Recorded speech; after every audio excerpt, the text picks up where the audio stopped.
Yohanes pasal yang ke-8 ayat yang ke-30 sampai dengan ayat yang ke-36. Kebenaran yang memerdekakan.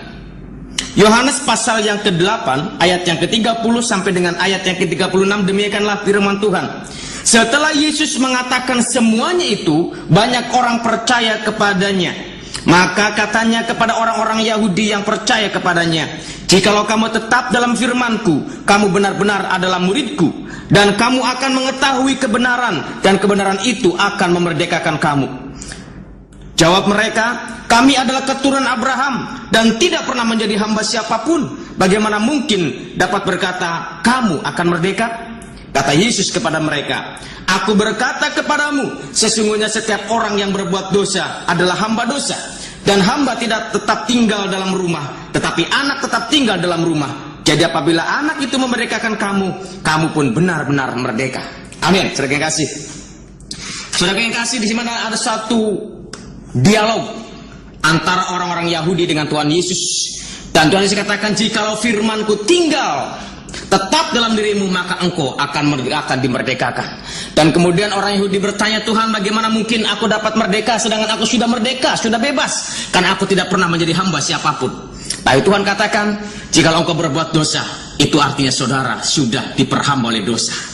Saudaraku yang kasih, siapakah kebenaran itu? Apakah kebenaran itu, saudaraku? Yesus berkata dalam Yohanes pasal yang ke-14, dia berkata, "Akulah jalan, kebenaran, dan hidup. Tidak ada seorang pun yang sampai kepada Bapa kalau tidak melalui aku." Yesuslah satu-satunya jalan dan kebenaran adalah Yesus sendiri. Oleh karena saudaraku, hanya Yesuslah yang dapat memerdekakan kita dari setiap dosa-dosa kita. Karena dialah kemerdekaan itu, karena dialah kebenaran itu. Oleh karena itu mari kita melihat, saudaraku, bagaimana kesaksian saudara-saudara kita pun bersaksi. Di dalam Al-Quran di sana dikatakan, di dalam surat Al-Baqarah ayat yang ke-176, sana dikatakan, "Dzalika bi annallaha nazzalal kitaba bil haqq." Yang artinya, yang demikian itu adalah karena Allah telah menurunkan Alkitab dengan membawa kebenaran. Jadi Alkitab, firman Tuhan itu telah membawa kebenaran. Kebenaran itu yang memerdekakan dari setiap masalah kita. Oleh karena saudara kasih, Al-Quran menyatakan bahwa Alkitab itu membawa kebenaran, membawa hak dan kebenaran itu.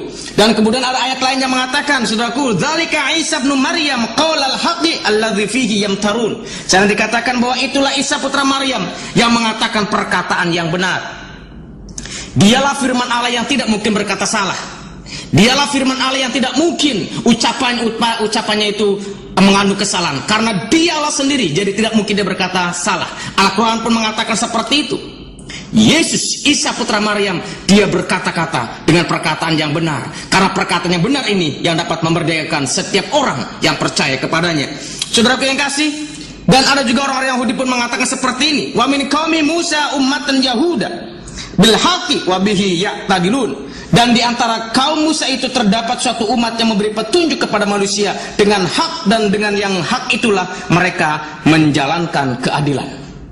Karena dengan rasa kebenaran ini, maka akan ada keadilan. Saudaraku yang kasih, tetapi banyak orang mengatakan akulah yang paling benar di antara yang lainnya. Ada yang mengatakan agama satu itu mengatakan yang paling benar dibandingkan agama yang lainnya. Pendapat orang satu mengatakan pendapat itu lebih benar dibandingkan pendapat orang lain. Tetapi saudara kasih, oleh karena itu firman Tuhan berkata dalam Yohanes pasal yang 14 tadi, "Ana huwa thariqul haq al hayatu, laisa ahadun ya'til al ab." Saudara yang kasih, di sana dikatakan bahwa akulah jalan, karena tidak semua jalan akan mendatangkan kebenaran. Banyak ada istilah yang mengatakan banyak jalan menuju Roma. Kalau jalan menuju Roma memang banyak, saudaraku, tetapi hanya satu jalan menuju surga, hanya melalui Yesus Kristus. Oleh karena saudaraku, karena jalan itu akan mendatangkan kebenaran. Karena tidak semua jalan mendatangkan kebenaran, tapi jalan yang dimaksud oleh Tuhan, dialah jalan yang mendatangkan kebenaran. Dan tidak semua kebenaran akan mendatangkan kehidupan, tetapi Yesus berkata, kebenaran itu yang akan mendatangkan kehidupan yang kekal di surga. Oleh karena itu, barang siapa yang percaya kepadanya tidak binasa, melainkan beroleh hidup yang kekal. Oleh itu, kemarin kita melihat bagaimana, saudaraku, apa yang dilakukan atau apa perbedaan, apa yang menjadi perbedaan inti antara umat Kristen dan umat Islam. Pada saat ini, saudaraku, saya akan coba untuk mengutarakan materi ini 2 session. Di sesi yang pertama kita akan berbicara tentang bagaimana Kristen dan Islam, dan nanti bagaimana di sesi yang kedua kita akan bicara bagaimana Isa Al-Masih dengan Muhammad. Saudara yang kasih, yang pertama orang Kristen adalah pengetahuannya, sumbernya adalah dari Alkitab. Orang Kristen mempercayai bahwa Alkitab adalah sumber pengetahuan. Alkitab adalah firman Allah yang terdiri dari Perjanjian Lama dan Perjanjian Baru. Perjanjian Lama adalah di mana terdiri di sana ada hukum Taurat, Zabur, dan kitab-kitab para nabi. Dan Perjanjian Baru adalah bagaimana itu adalah suatu berita sukacita dengan kelahiran, kematian, dan kebangkitan Tuhan Yesus Kristus. Tetapi orang Islam punya pedoman adalah Al-Quran, yang diimani oleh mereka bahwa Al-Quran adalah wahyu Allah, di mana Allah berfirman melalui malaikat Jibril dan membisikkannya kepada Muhammad, dan kemudian secara terus-terusan selama 23 tahun sehingga terjadilah suatu bentuk yang namanya Al-Quran. Dan kemudian Al-Quran itu sebagai apa? Alkitab itu sebagai fungsinya sebagai apa, saudaraku? Alkitab berfungsi sebagai firman Allah, dan Al-Quran berfungsi sebagai wahyu Allah. Dan kemudian saudaraku, untuk siapa Alkitab itu? Untuk siapakah Al-Quran itu, saudara kasih? Dan di dalam Alkitab, saudaraku, bahwa Alkitab hanya diperuntukkan untuk manusia. Karena Allah ada sesuatu dengan manusia. Karena Allah ingin menyelamatkan manusia. Karena Allah ingin mengembalikan citra Allah yang ada dalam diri manusia. Dan dia ingin mengembalikan supaya manusia boleh selamat. Karena firman Tuhan berkata, Dia tidak menghendaki satu orang pun binasa, melainkan Allah menghendaki setiap manusia boleh percaya kepadanya dan mendapatkan hidup yang kekal dan tinggal bersama-sama dengan Dia. Karena Allah tidak pernah membuat neraka untuk manusia, tetapi neraka disediakan hanya untuk iblis. Tetapi iblis diberikan kebebasan oleh Allah untuk mencari teman-teman itu manusia. Oleh karena itu, saudara kasih, firman Tuhan berkata, banyak orang yang menganggap jalan itu lurus, tetapi sesungguhnya ujungnya adalah maut. Banyak orang yang beranggapan bahwa kamu sudah benar. Banyak orang yang mengatakan, aku sudah berbuat baik, aku tidak mencelakakan orang lain. Tetapi saudara yang kasih, firman Tuhan katakan, tetapi ujungnya maut. Oleh karena itu, saudara yang kasih, bagaimana bahwa Alkitab itu berfungsi atau untuk digunakan oleh manusia. Tetapi Al-Quran tidak, saudaraku. Al-Quran dia digunakan hanya, atau di Al-Quran dia digunakan untuk manusia dan jin. Di surat Al-Jin nanti dikatakan bagaimana pada saat Muhammad melantunkan ayat-ayat Al-Quran, kemudian ada beberapa jin yang bertobat. Dan kemudian jin ini, saudaraku, dia bertobat dan dia menjadi pengikut Muhammad dan dia menjadi muslim. Oleh karena itu Al-Quran digunakan untuk manusia dan jin. Saudara kasih, dan kemudian penyebarannya itu apa, saudaraku? Untuk siapakah? Apakah hanya untuk orang Israel atau hanya untuk sekelompok orang saja? Dan Alkitab berkata, saudaraku, di dalam Matius pasal 8, segala kuasa bagi sorga maupun di bumi telah Allah berikan kepadaku. Yesus berkata, oleh karena pergilah, jadikanlah semua bangsa muridku. Di dalam Kisah Para Rasul pasal 1 ayat yang ke-8 saya dikatakan, jikalau Roh Kudus turun ke atas kamu, maka kamu akan menjadi saksiku di Yerusalem, Yudea, Samaria, sampai ke ujung bumi. Jadi Alkitab, firman Allah, berfungsi untuk digunakan seluruh umat manusia. Tetapi apa kesaksian Al-Quran tentang fungsinya sendiri? Al-Quran di surat Asy-Syura, saudaraku, ayat yang ke-7 di sana dikatakan, wa kadzalika auhayna ilaika qur'anan arabiyyan litunzira umul qura wa man haulaha.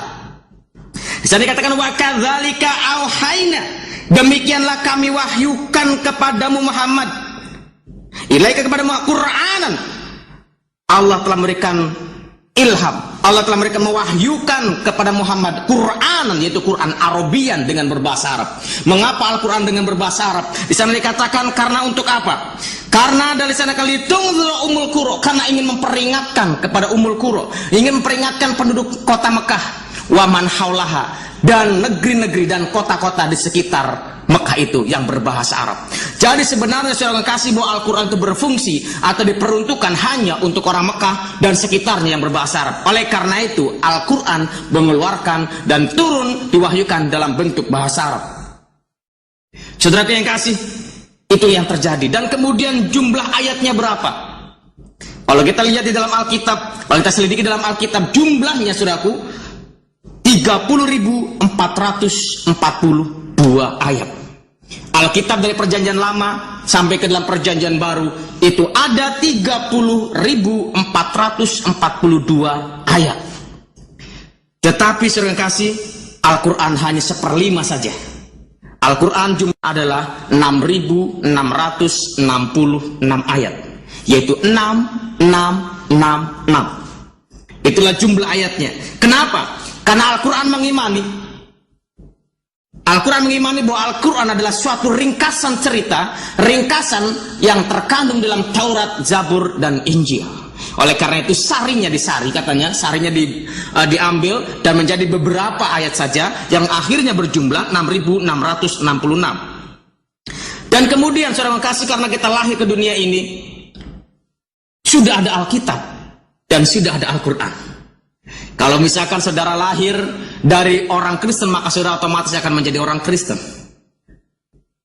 Dan jika ada seorang lagi yang lahir oleh karena keturunan orang Islam, maka dia otomatis menjadi orang Islam, saudaraku.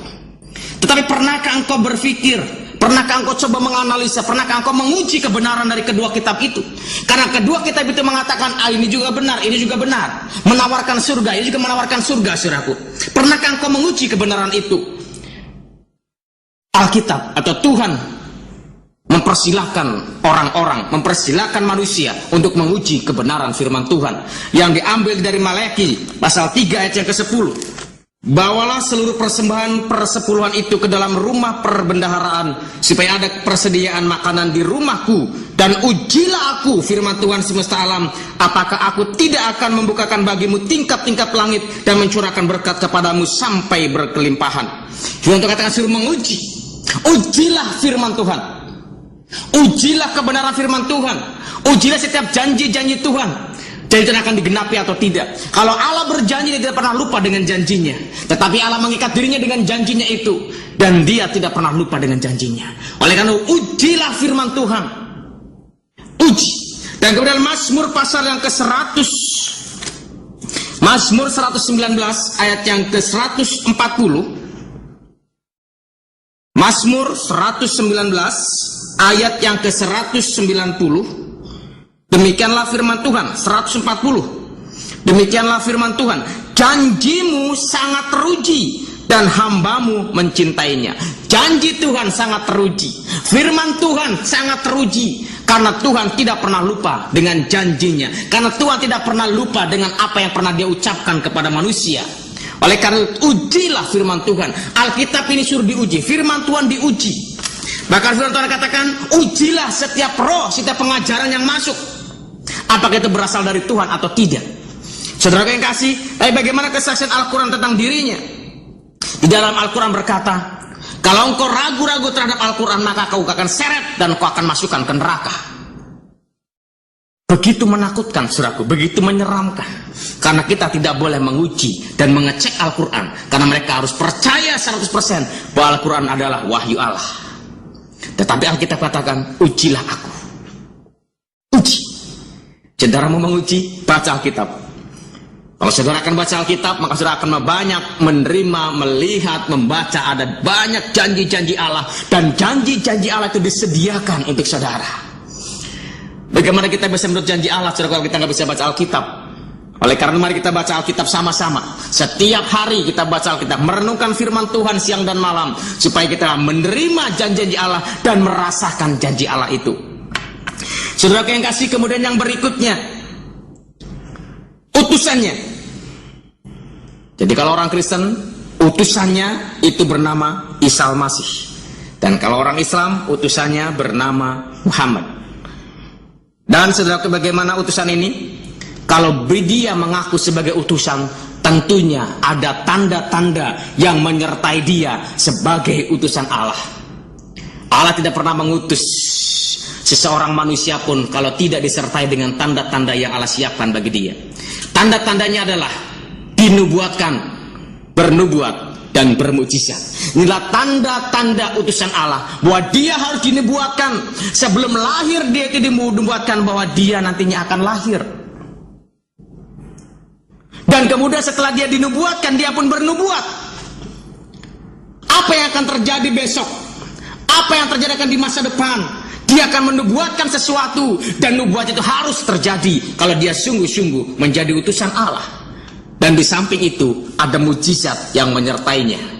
Saudara yang kasih, bagaimana Yesus Kristus telah dinubuatkan oleh Musa sendiri. Musa pernah menubuatkan tentang kedatangan Yesus Kristus, yaitu dalam Ulangan pasal yang ke-18 ayat 18, yang dikatakan bahwa nanti akan muncul dari keluargamu, dari sahabatmu. Ulangan 18 ayat 18, saudaraku. Dan kemudian Yesus pun dia bernubuat. Banyak nubuatan-nubuatan yang Yesus ucapkan. Salah satunya kalau kita lihat saudaraku dalam Matius 24 ayat 24, yang dikatakan bahwa nanti akan muncul Mesias-Mesias palsu, nanti akan muncul nabi-nabi palsu. Dan kita lihat sekarang sudah banyak muncul nabi-nabi palsu dan Mesias-Mesias palsu. Banyak orang yang mengatakan akulah Mesias, akulah nabi.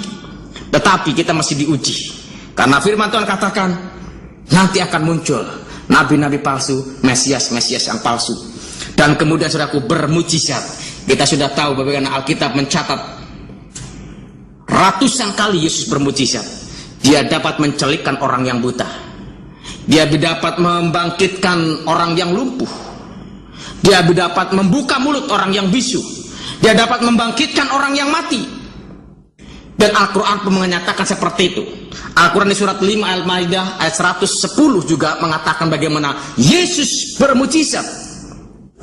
Yesus dapat menciptakan seekor burung dari tanah. Yesus dapat mencelikan mata yang buta sejak lahir.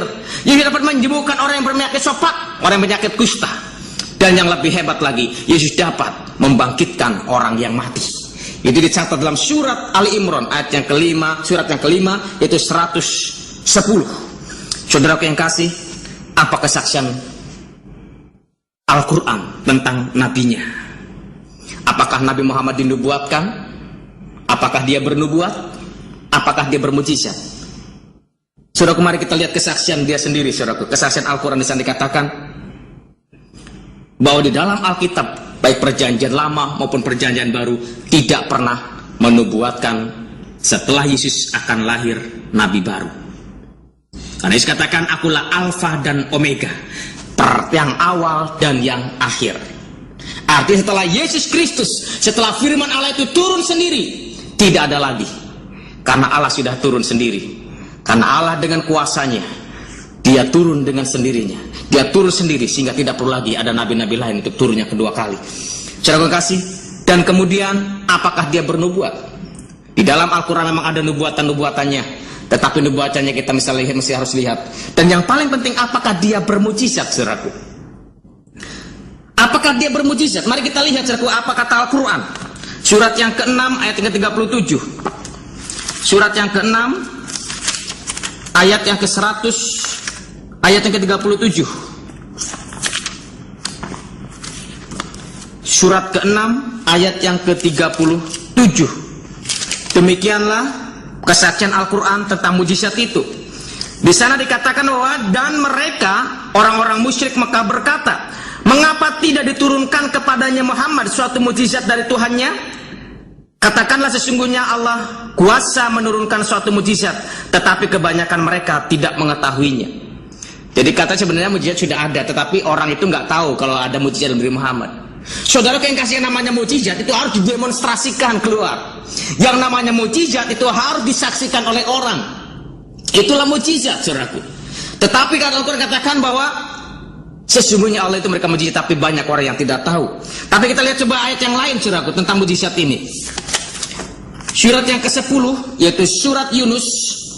Surat Yunus ayat yang ke-20. Demikianlah kesaksian Al-Quran. Dan mereka berkata, mengapa tidak diturunkan kepadanya Muhammad suatu keterangan atau mujizat dari Tuhannya? Maka katakanlah, sesungguhnya yang gaib itu adalah kepunyaan Allah. Sebab itu tunggu sajalah olehmu, sesungguhnya aku bersama dengan kamu termasuk orang-orang yang menunggu. Jadi Muhammad sedang menanti-nantikan mujizat yang Allah janjikan untuk rasulnya sebagai tanda kerasulannya. Dia menanti-nantikan dan menunggu, dia bilang. Jadi lo nggak tahu kalau aku ini bermujizat. Di ayat yang kedua tadi dikatakan bahwa mari kita sama-sama menunggu. Mungkin suatu saat Tuhan akan turunkan mujizat. Jadi menunggu, saudara yang kasih. Dan kemudian di surat yang lain, saudara, apa yang dikatakan oleh Al-Quran di surat 29 ayat yang ke-50. Surat 29 ayat yang ke-50, demikianlah kesaksian Al-Quran tentang mujizat. Dan orang-orang kafir Mekah berkata, mengapa tidak diturunkan kepadanya mujizat-mujizat dari Tuhannya? Katakanlah sesungguhnya mujizat-mujizat itu terserah kepada Allah, dan sesungguhnya aku hanya seorang pemberi peringatan yang nyata. Setelah dia nunggu-nunggu mujizat, nggak datang-datang juga mujizatnya, nggak nyampe-nyampe juga mujizatnya. Akhirnya ya sudah, mujizat terserah Allah saja. Mau ada mujizat, mau tidak ada mujizat, terserah Allah saja katanya. Saudara yang kasih, sebagai tanda kerasulan, sebagai tanda kenabian harus disertai mujizat. Karena itulah satu-satunya yang membedakan antara orang utusan Allah atau bukan. Kemudian karena tidak ada mujizat-mujizat itu, kemudian ada satu hadis di dalam hadis Sahih Bukhari 1951 saya katakan bahwa Muhammad itu yang nama mujizatnya adalah Al-Quran.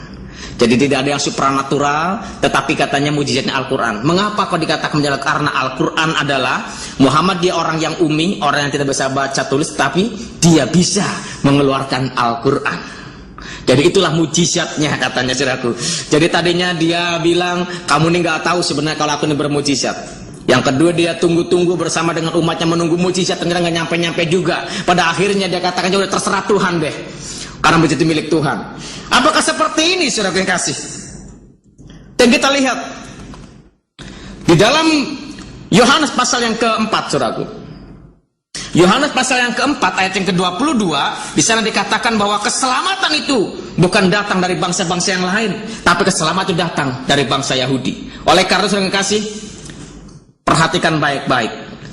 Sejak Abraham dipilih oleh Allah, menuntun Abraham untuk masuk ke dalam perjanjian di tanah Kanaan, Tuhan mengutus selalunya adalah keturunan Yakub, selalunya adalah keturunan Israel, orang Yahudi, orang Israel. Tetapi saudara yang kasih, karena Allah mempersiapkan, ada satu perjanjian, mempersiapkan dirinya bahwa dia nanti akan menurunkan suatu keselamatan, yaitu harus melalui bangsa Israel. Kalau misalkan setiap kota, setiap negara ada nabi, maka banyak nabi-nabi yang lain. Mungkin nanti di Cina ada nabi, mungkin di Indonesia ada nabi, mungkin di mana-mana ada nabi. Tetapi tidak, Allah itu menurunkan nabi hanya dari Israel, hanya dari keturunan Yakub, yang kemudian dia berubah nama menjadi Israel. Tapi kalau ada orang mengatakan nabi dari negara lain, dari kota lain, dari suku lain, firman Tuhan katakan, hati-hati. Di akhir zaman nanti akan muncul Mesias-Mesias palsu. Di akhir zaman nanti akan muncul nabi-nabi palsu. Dia pun sekiranya kalau boleh dapat menarik orang-orang percaya, orang percaya menjadi percaya kepadanya. Oleh karena itu, saudara, mesti hati-hati. Bahkan Fir'aun juga berkata, hati-hati kalau ada bilang Yesus atau Mesias ada di sana. Mesias ada di sana, itu masih hati-hati, saudaraku. Karena kedatangan Yesus yang kedua kali bagaikan kilat yang menyambar dari timur. Saudara kasih, itu yang terjadi. Sekarang sudah boleh pilih. Pilih kepada orang yang disertai dengan mujizat, atau memilih orang yang tidak disertai dengan mujizat. Kita diberikan pilihan, kita diberikan akal budi dan hikmat untuk memilih. Seperti itu, saudaraku. Dan kemudian yang seterusnya, saudaraku, saat ini itu ada di mana? Utusan itu saat ini sekarang ada di mana? Kalau Yesus, firman Tuhan di dalam Yohanes pasal yang ke-14 ayat 1 sampai dengan ayat yang ketiga, di sana dikatakan seperti ini. Yohanes pasal yang ke-1 ayat pasal yang ke-14 ayat yang pertama sampai dengan ayat yang 14. Janganlah gelisah hatimu, percayalah kepada Allah, percayalah juga kepadaku. Di rumah Bapakku banyak tempat tinggal. Jika tidak demikian, tentu aku mengatakannya kepadamu. Sebab aku pergi ke situ untuk menyediakan tempat bagimu. Dan apabila aku telah pergi ke situ dan telah menyediakan tempat bagimu, aku akan datang kembali dan membawa kamu ke tempatku, supaya di tempat di mana aku berada, kamu pun berada. Jadi sekarang Yesus ada di rumah Bapa. Yesus sekarang ada di rumah Bapa, dan dia sedang menyediakan tempat bagi saya dan saudara. Oleh karena itu, kalau saudara percaya kepada Yesus, maka dia akan datang lagi nantinya, akan menjemput saya dan saudara untuk tinggal bersama-sama dengan dia. Di mana dia berada, kami pun, kita pun yang percaya berada. Saudara yang kasih, tetapi bagaimana dengan Nabi Muhammad?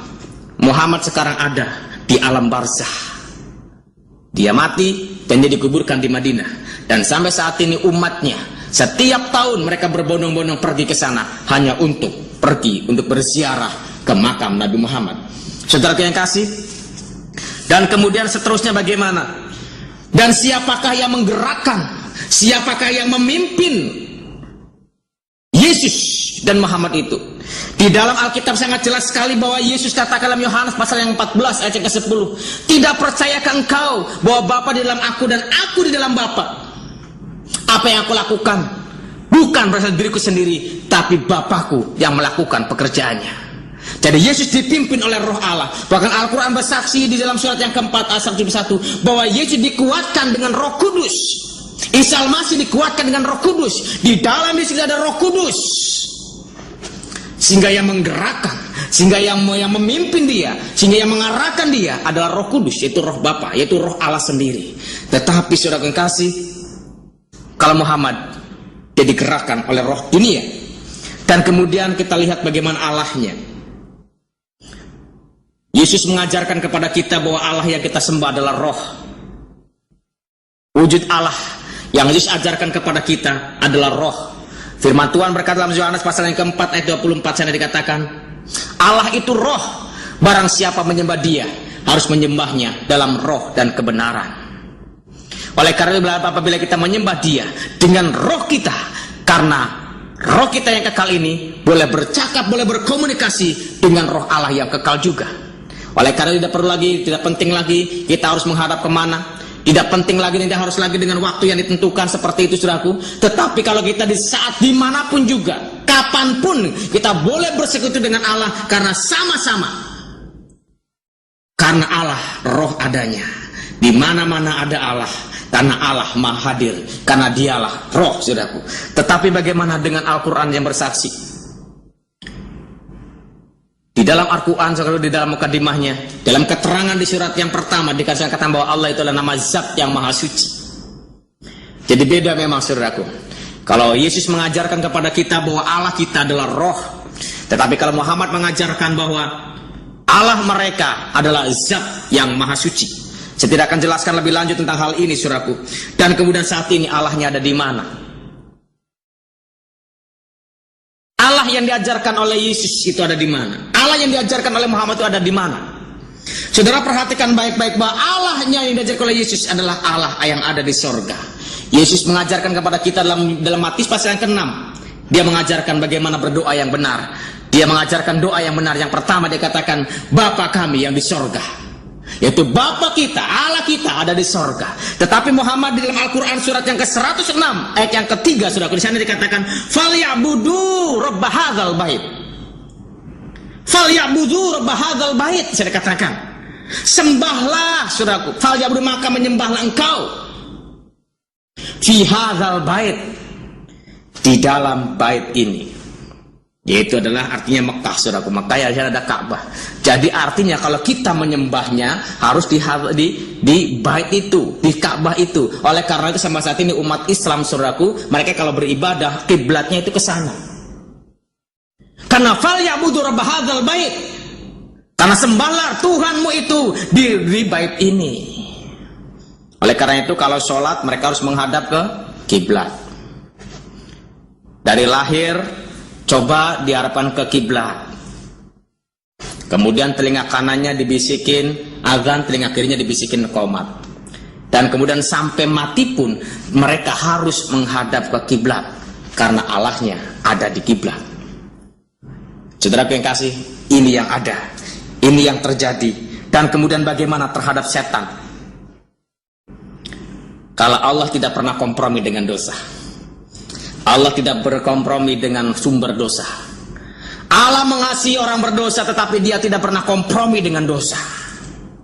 Oleh karena itu dia berseteru dengan iblis. Dia tidak bisa bersatu dengan iblis. Antara gelap dan terang tidak bisa bersatu. Antara kebenaran dan kejahatan dan tidak bisa bersatu. Oleh karena itu dia sangat bermusuhan dengan iblis. Tetapi bagaimana kesaksian di dalam Al-Quran tentang iblis ini? Yaitu di surat 55. Di surat 55 ayat yang ke 46. Surat 55 yaitu surat Ar-Rahman ayat yang ke-46. Di sana dikatakan demikian. Dan bagi orang yang takut akan saat menghadap Tuhannya ada dua surga. Jadi saudara kasih, jadi kalau ada orang yang takut atas penghakiman itu, maka disediakan dua surga. Saudaraku, kalau kita lihat keterangannya dikatakan surganya ada dua. Mengapa? Karena surga disediakan untuk manusia dan ada lagi surga untuk jin. Jadi artinya setan pun saudarakan disediakan surga. Artinya Allah pun bisa bersahabat, boleh bersama-sama dengan jin. Jadi ada dua surga, surga untuk manusia dan surga untuk jin, saudaraku. Tetapi Yesus mengajarkan bahwa Allah tidak pernah kompromi dengan yang namanya setan, dengan yang namanya jin. Karena setan dalam bentuk apapun tetap setan, saudaraku. Secantik apapun yang setan lakukan, tetap dia setan, saudaraku. Tetap dia jahat, saudaraku.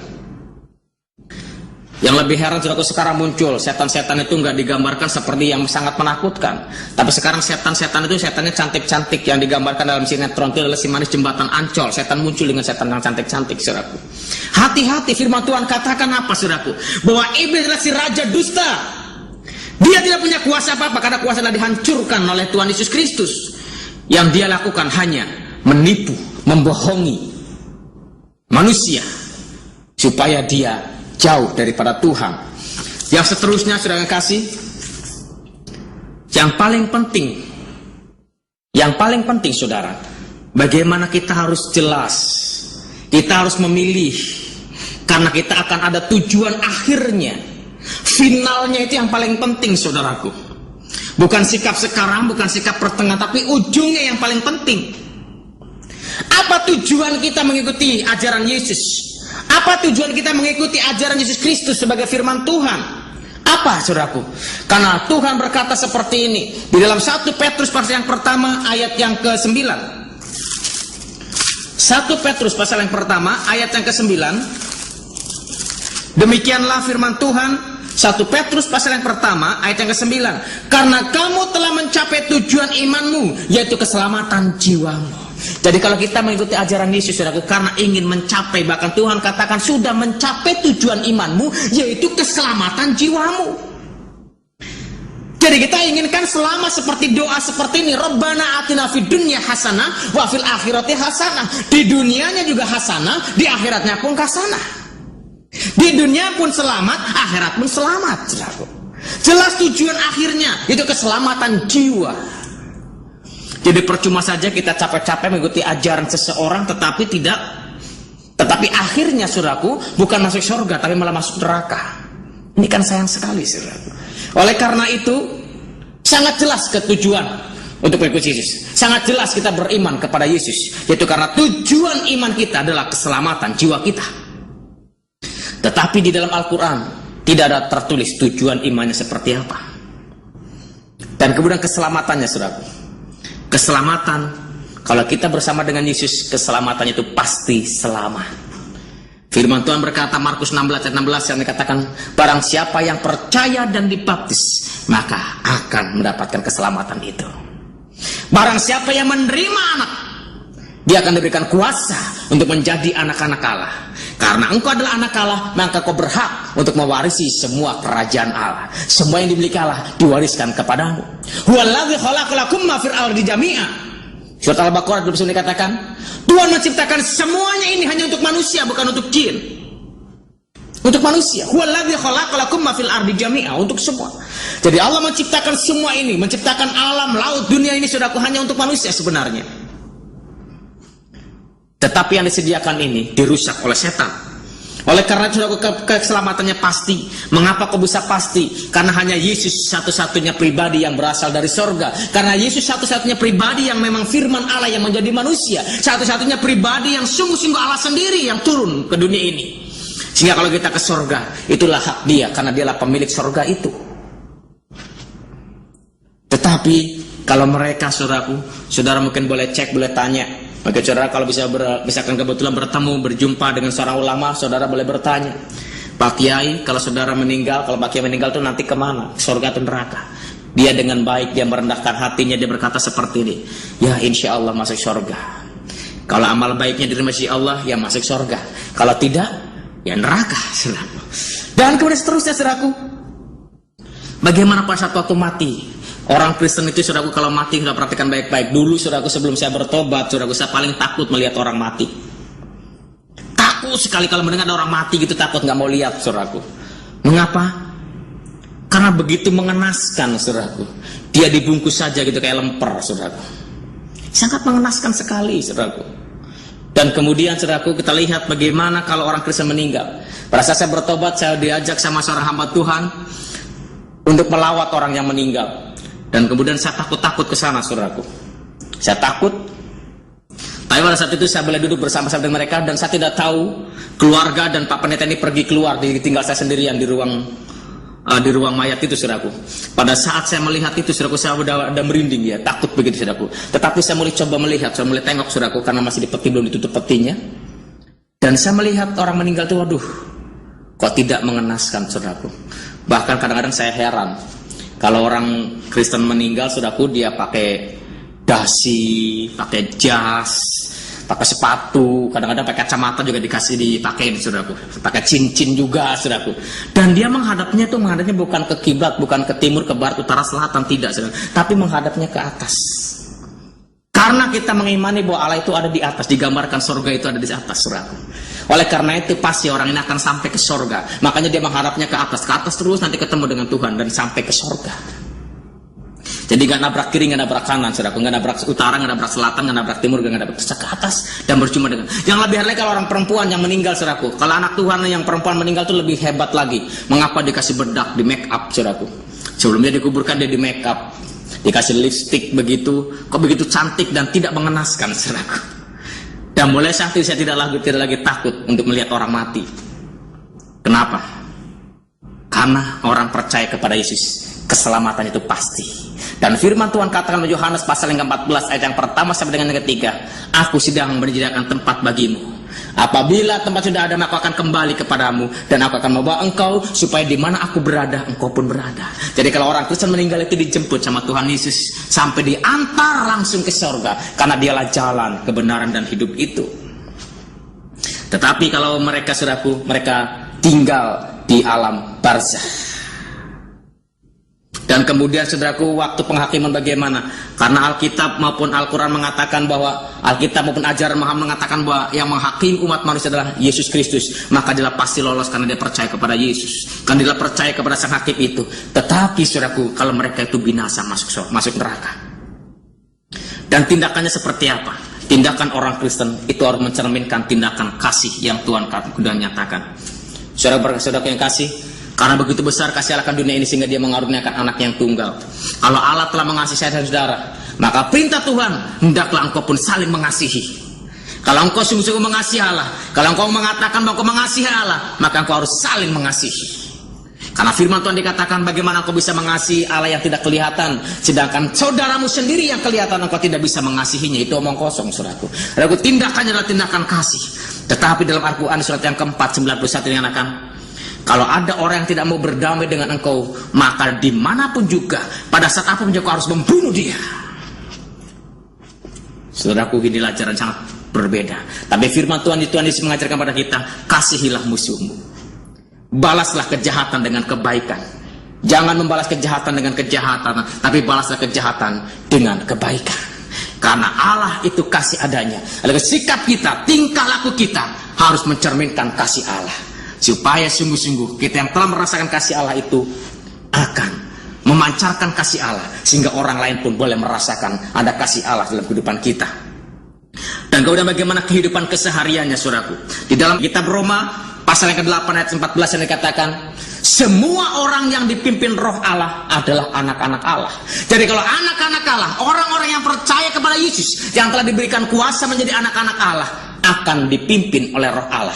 Hidupnya akan dipimpin oleh roh Allah. Hidupnya akan diatur oleh roh Allah. Hidupnya akan dipenuhi dengan roh Allah, sehingga dia boleh bersekutu setiap saat, boleh berjumpa setiap saat dengan Allah, dan bisa berkomunikasi langsung dengan Allah, karena Allah ada di hati orang percaya. Saudara yang kasih, baru-baru ini saya mendapatkan email. Ada saudara kita bertanya seperti ini.